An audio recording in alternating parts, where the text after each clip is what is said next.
Part 1. You will hear a woman called Jan phoning a man about their local conservation group. First, you have some time to look at questions 1 to 5.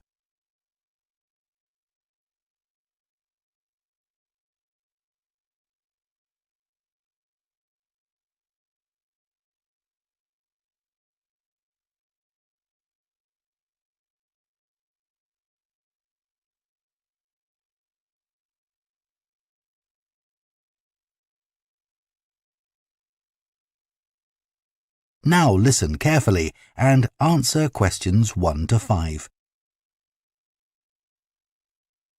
Hello? Oh, hello. My name's Jan. Are you the right person to talk to about the Buckworth Conservation Group? Yes, I'm Peter. I'm the secretary. Good. I've just moved to this area and I'm interested in getting involved. I was in a similar group where I used to live. Could you tell me something about your activities, please? Of course. Well, we have a mixture of regular activities and special events. One of the regular ones is trying to keep the beach free of litter. A few of us spend a couple of hours a month on it, and it's awful how much there is to clear. I wish people would be more responsible and take it home with them. I totally agree. I'd be happy to help with that. Is it okay to take dogs? I'm afraid not, as they're banned from the beach itself. You can take them along the cliffs, though, and children are welcome. Right. We also manage a nature reserve, and there's a lot to do there all year round. For example, because it's a popular place to visit, we spend a lot of time looking after the paths and making sure they're in good condition for walking. I could certainly help with that. Good. And we have a programme of creating new habitats there. We've just finished making and installing nesting boxes for birds to use, and next we're going to work on encouraging insects. They're important for the biodiversity of the reserve. They certainly are. Oh, and we're also running a project to identify the different species of butterflies that visit the reserve. You might be interested in taking part in that. Sure. I was involved in something similar where I used to live, counting all the species of moths. I'd enjoy that. Another job we're doing at the reserve is replacing the wall on the southern side, between the parking area and our woodshed. It was badly damaged in a storm last month. Okay. Before you hear the rest of the conversation, you have some time to look at questions 6 to 10.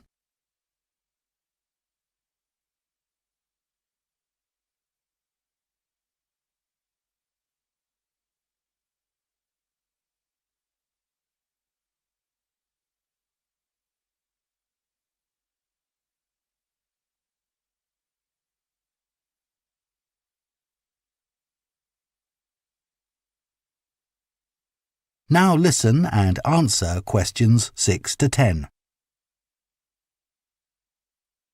Then, as I said, we have a programme of events as well, both at the weekend and during the week. Right.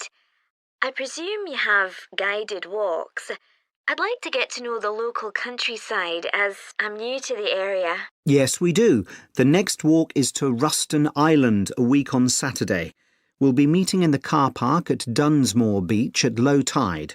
That's when the sands are dry enough for us to walk to the island without getting wet. Sounds good. The island's a great place to explore. It's quite small and it's got a range of habitats. It's also an ideal location for seeing seals just off the coast or even on the beach. Okay. And is there anything we should bring? Like a picnic, for instance? Yes, do bring one, as it's a full-day walk. And of course, it'll be wet walking across and back, so make sure your boots are waterproof. I must buy a new pair. There's a hole in one of my current ones. Well, I'd definitely like to come on the walk. Great. Then later this month, we're having a one-day woodwork session in Hopton Wood. I've never tried that before. Is it okay for beginners to take part? Definitely. There'll be a couple of experts leading the session, and we keep the number of participants down, so you'll get as much help as you need. Excellent. I'd love to be able to make chairs. That's probably too ambitious for one day. You'll be starting with wooden spoons. And of course, learning how to use the tools. And anything you make is yours to take home with you. That sounds like fun. When is it? It's on the 17th from 10 a.m. until 3. There's a charge of £35, including lunch, or £40 if you want to camp in the wood. I should think I'll come home the same day. Well, I'd certainly like to join the group. It sounds like you've got... That is the end of Part 1. You now have half a minute to check your answers to Part 1.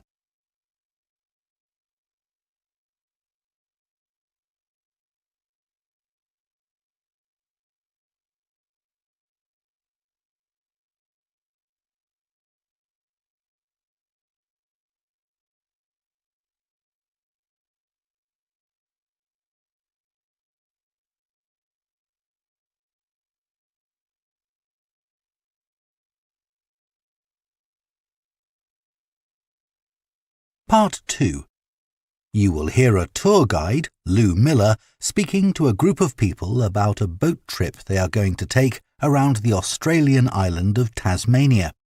First, you have some time to look at questions 11 to 14.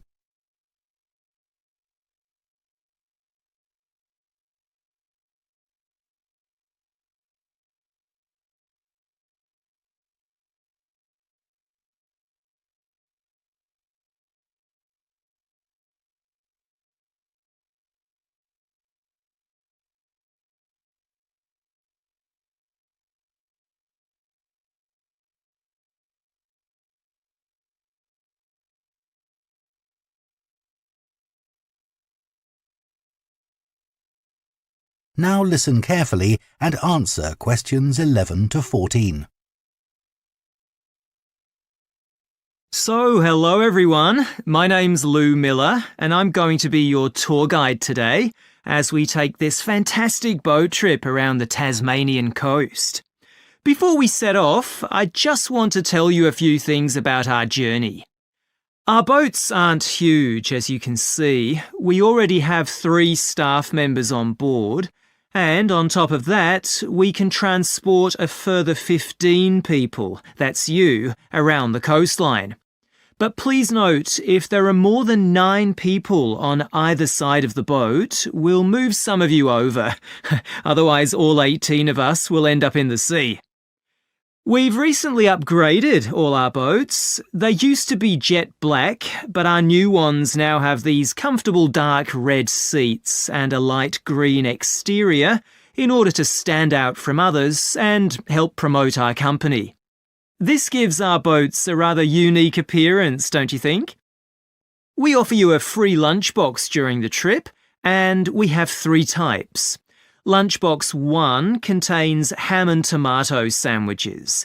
Lunchbox 2 contains a cheddar cheese roll. And Lunchbox 3 is salad-based and also contains eggs and tuna.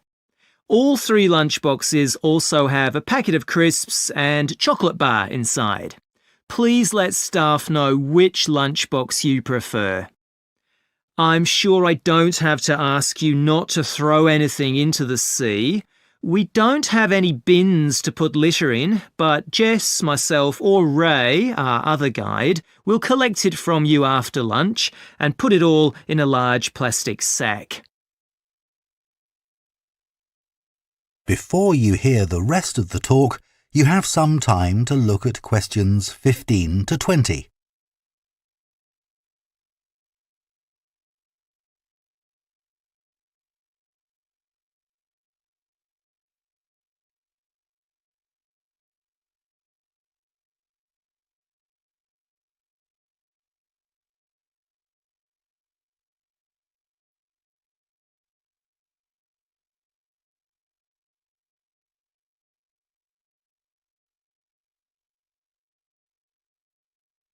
Now listen and answer questions 15 to 20. The engine on the boat makes quite a lot of noise, so before we head off, let me tell you a few things about what you're going to see. This area is famous for its ancient lighthouse, which you'll see from the boat as we turn past the first little island. It was built in 1838 to protect sailors, as a number of shipwrecks had led to significant loss of life. The construction itself was complicated, as some of the original drawings kept by the local council show. It sits right on top of the cliffs in a very isolated spot. In the 19th century, there were many jobs there, such as polishing the brass lamps, chopping firewood, and cleaning windows that kept lighthouse keepers busy. These workers were mainly prison convicts until the middle of that century, when ordinary families willing to live in such circumstances took over. Some of you have asked me what creatures we can expect to see. I know everyone loves the penguins, but they're very shy and unfortunately tend to hide from passing boats. But you might see birds in the distance, such as sea eagles, flying around the cliff edges where they nest. When we get to the rocky area inhabited by fur seals, we'll stop and watch them swimming around the coast. They're inquisitive creatures, so don't be surprised if one pops up right in front of you. Their predators, orca whales, hunt along the coastline too, but spotting one of these is rare. Dolphins, on the other hand, can sometimes approach on their own or in groups as they ride the waves beside us. Lastly, I want to mention the caves. Tasmania is famous for its caves, and the ones we'll pass by are so amazing that people are lost for words when they see them. They can only be approached by sea, but if you feel that you want to see more than we're able to show you, then you can take a kayak into the area on another day, and one of our staff will give you more information on that. What we'll do is to go through a narrow channel past some incredible rock formations, and from there we'll be able to see the openings to the caves, and at that point we'll talk to you about what lies beyond. That is the end of Part 2. You now have half a minute to check your answers to Part 2.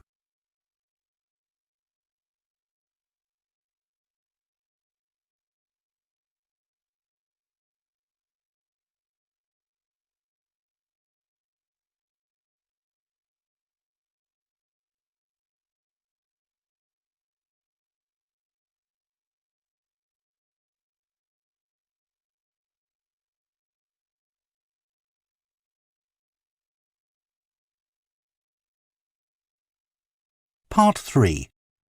You will hear two veterinary science students called Diana and Tim discussing their work placements and their course modules. First, you have some time to look at questions 21 to 26.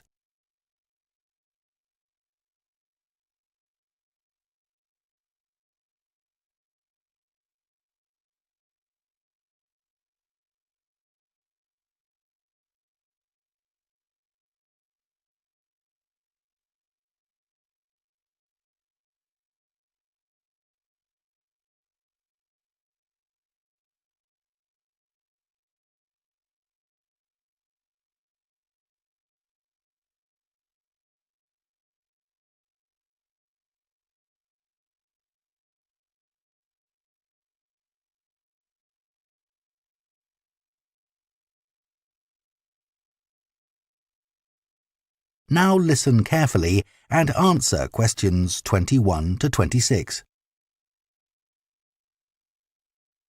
So, Tim, we have to do a short summary of our work experience on a farm. Right. My farm was great, but arranging the work experience was hard. One problem was it was miles away and I don't drive.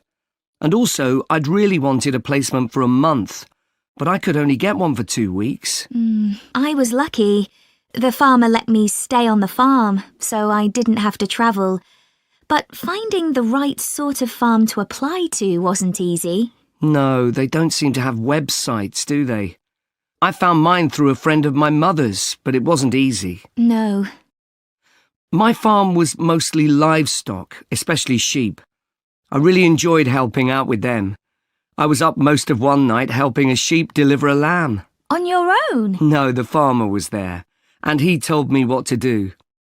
It wasn't a straightforward birth, but I managed. It was a great feeling to see the lamb stagger to its feet and start feeding almost straight away, and to know that it was okay. Then another time, a lamb had broken its leg, and they got the vet in to set it, and he talked me through what he was doing. That was really useful. Yes, my farm had sheep too. The farm was in a valley and they had a lowland breed called Suffolks, although the farmer said they'd had other breeds in the past. So were they bred for their meat? Mostly, yes. They're quite big and solid. My farm was up in the hills, and they had a different breed of sheep. They were Cheviots. Oh, I heard their wool's really sought after. Yes, it's very hard wearing, and they use it for carpets. Right. I was interested in the amount of supplements they add to animals' feed nowadays. Like, even the chickens got extra vitamins and electrolytes in their feed. Yes, I found that too. And they're not cheap. But my farmer said some are overpriced for what they are, and he didn't give them as a matter of routine, just at times when the chickens seemed to particularly require them. Yes, mine said the same. He said certain breeds of chickens might need more supplements than the others, but the cheap and expensive ones are all basically the same. So, did your farm have any other livestock, Diana? Yes, dairy cows. I made a really embarrassing mistake when I was working in the milk shed. Some cows had been treated with antibiotics, so their milk wasn't suitable for human consumption, and it had to be put in a separate container. But I got mixed up, and I poured some milk from the wrong cow in with the milk for humans, so the whole lot had to be thrown away. The farmer wasn't too happy with me. I asked my farmer how much he depended on the vet to deal with health problems. I'd read reports that the livestock's health is being affected as farmers are under pressure to increase production. Well, he didn't agree with that, but he said that actually some of the stuff the vets do, like minor operations, he'd be quite capable of doing himself. Yeah, my farmer said the same, but he reckons vet skills are still needed. Before you hear the rest of the conversation, you have some time to look at questions 27 to 30.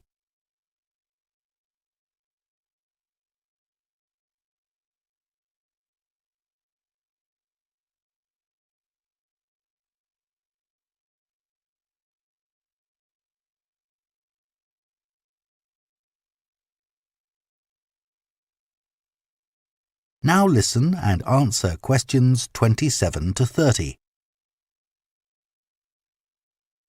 Now we've got to give a bit of feedback about last term's modules. Just short comments, apparently.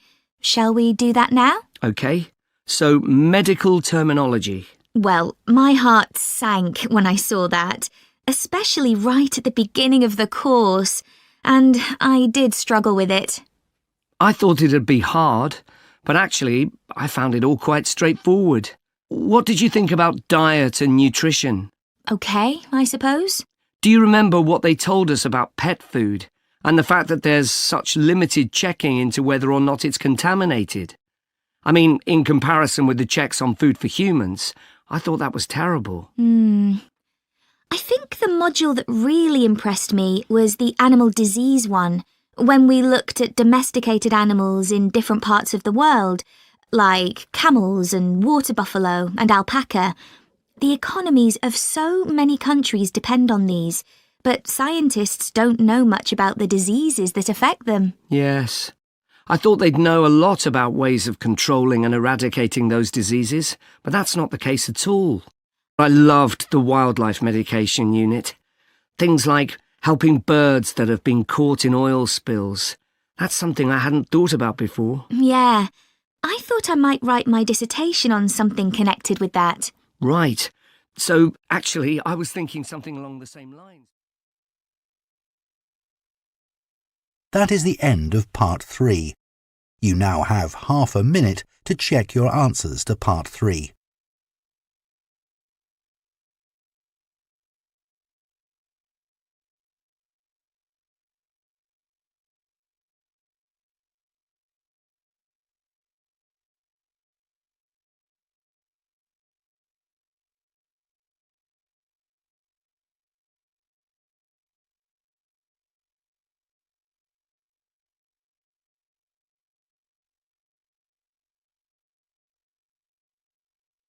Part 4. You will hear an anthropology student giving a presentation on spiral path designs known as labyrinths. First, you have some time to look at questions 31 to 40.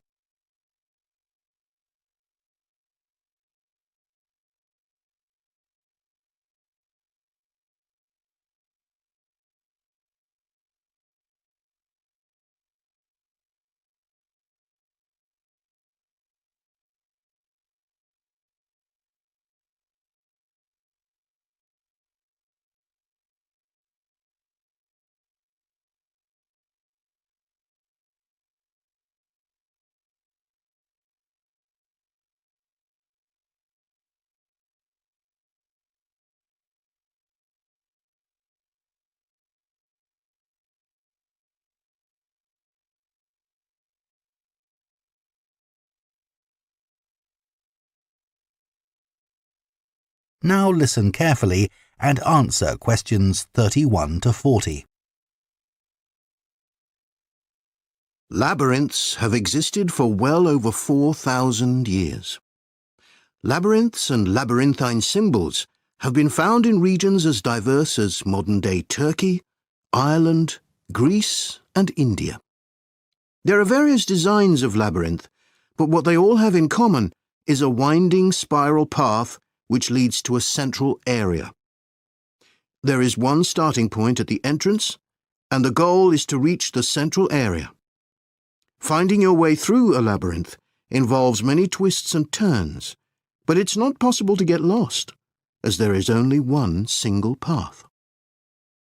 In modern times, the word labyrinth has taken on a different meaning and is often used as a synonym for a maze.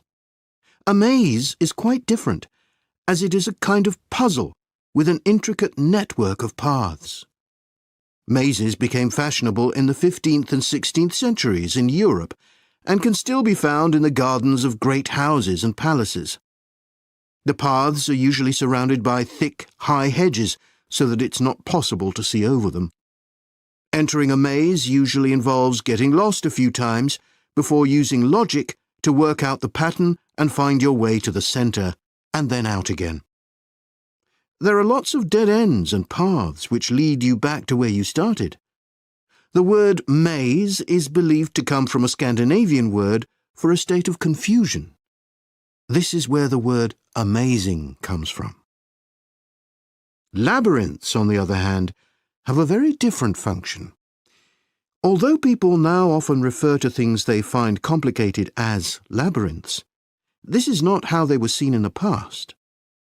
The winding spiral of the labyrinth has been used for centuries as a metaphor for life's journey. It served as a spiritual reminder that there is purpose and meaning to our lives, and helped to give people a sense of direction.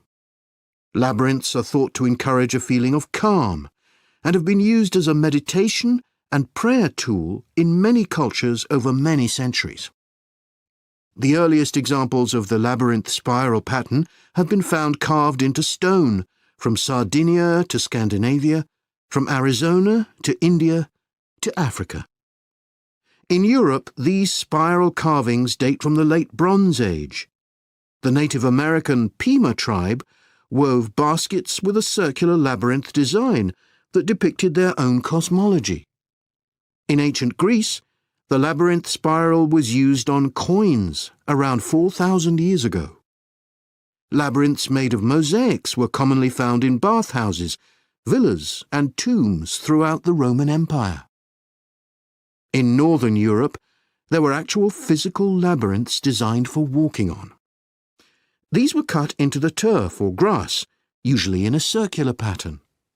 The origin of these walking labyrinths remains unclear, but they were probably used for fertility rites, which may date back thousands of years. 11 examples of turf labyrinths survive today, including the largest one at Saffron Walden, England, which used to have a large tree in the middle of it.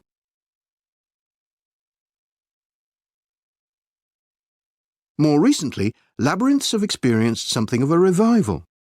Some believe that walking a labyrinth promotes healing and mindfulness, and there are those who believe in its emotional and physical benefits, which includes slower breathing and a restored sense of balance and perspective. This idea has become so popular that labyrinths have been laid into the floors of spas, wellness centres, and even prisons in recent years. A pamphlet at Colorado Children's Hospital informs patients that walking a labyrinth can often calm people in the midst of a crisis. And apparently, it's not only patients who benefit. Many visitors find walking a labyrinth less stressful than sitting in a corridor or waiting room.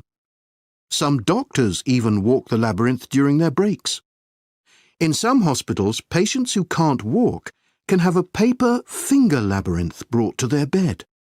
The science behind the theory is a little sketchy, but there are dozens of small-scale studies which support claims about the benefits of labyrinths.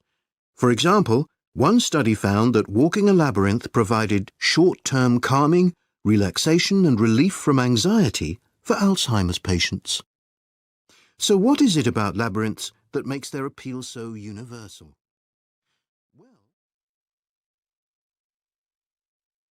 That is the end of Part 4. You now have 1 minute to check your answers to Part 4.